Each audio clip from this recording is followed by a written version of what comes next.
I was speaking with Bill West, the Mayor of Cowra. Now, Bill West, you've got a nice bit of information which may well come off and make Cowra the juice capital of the Central West at least. It's a juicy story, is that what you're telling me? It's a very juicy story. Yeah, there's some I think quite exciting news coming out, and I've got to stress there's a long way to go with this yet, but there have been inquiries from a company that are looking at establishing a juice manufacturing a processing plant in Cowra. They've been having discussions for quite some time, and it's getting closer to look like becoming a reality, and of course it's out in the broader media to some extent now about this company called Botanica. And it's promising, it's quite exciting, but I've got to stress there's still a lot of hurdles to go through, and we just need to let the company go through the process they need to go through, and I guess line up the ducks and so forth that they need to line up, and it's up to them to, in reality, to make any major announcements. But it's looking promising. But I think importantly, it shows the importance and highlights a number of the issues we've been talking about for quite some time about the potential for development and growth in our region, based around agriculture in particular and value adding, but also just moving products, moving companies and so forth out of Sydney and the metropolitan area to regional communities. There's a lot of benefits there. I think that some of those are through discussions with this particular company, but other companies, with other parts of the government as well. Some benefits in very much being understood about getting out of the metropolitan area. There's even some statistics being done, research being done, which I know we're digressing, which would indicate that over a 30-year period, the savings could be about $40 billion, I'm sorry, in mortgage and repayments for housing and so forth by people coming out in rural and regional areas, as opposed to the metropolitan area of Sydney, where things are so very, very expensive, and obviously moving around is becoming more and more difficult, and government spending billions of dollars on trying to reduce the congestion which their planning has already created. So I think there's a real discussion here starting to evolve. And there's nice synergy between Cowra's former mantle as being the canning capital of the world, and still production of this, but they also have a particular process called cold pressing, which retains all the good bits. Well, cold pressing is HPP, as it's referred to, is in the northern hemisphere of the world is accepted as being the technology.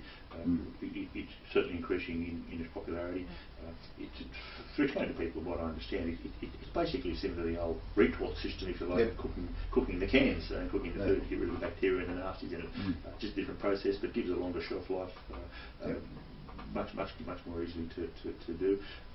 That's the process they use, and the plan would be to as they've indicated in the media, to have a facility here which would allow others to come in and obviously contract to have the process done. And it's got such a wide application, and it's a growing field. So I think, to me, this discussion is also exciting in the context of what's happening with value-added agriculture and what potentially is out there, and what we need to be turning our mind to and encouraging governments to be looking at very, very strongly. And I must say, from what I see so far with this particular company, the government has been very receptive, and both governments, particularly state government, very receptive to discussing with them what's on the table and what they're considering to do.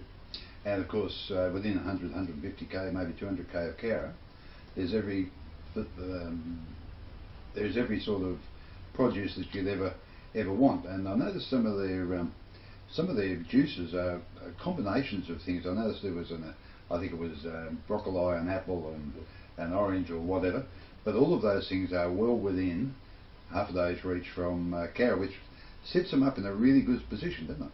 I think when you look at what Cowra has to offer in terms of providing fresh fruit and veggies, I think we're very much undertapped.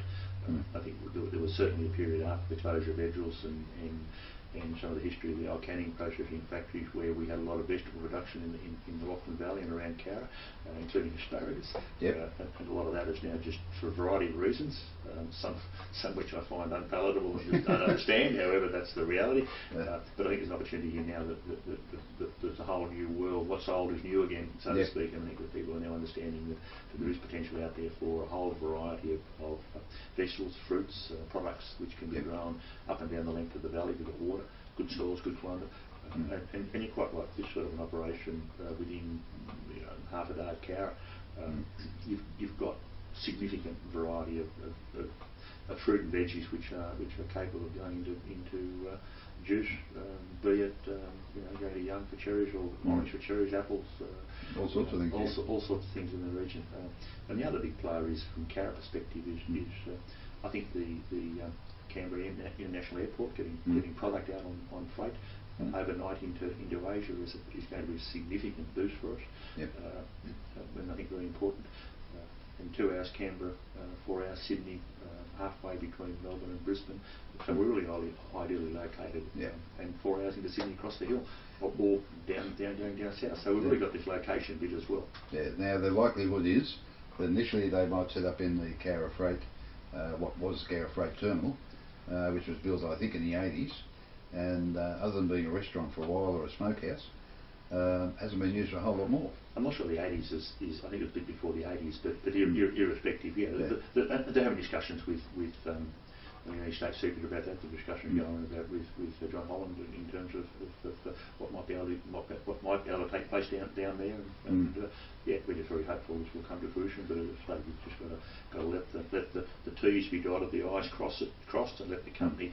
Let the Botanica guys in a bit of peace go about their business to see what to make sure they can, in fairness to the company, do their due diligence and make sure that they're able to function, and that they, as I say, dot the T's, cross the I's. And I'm sure they'll be talking.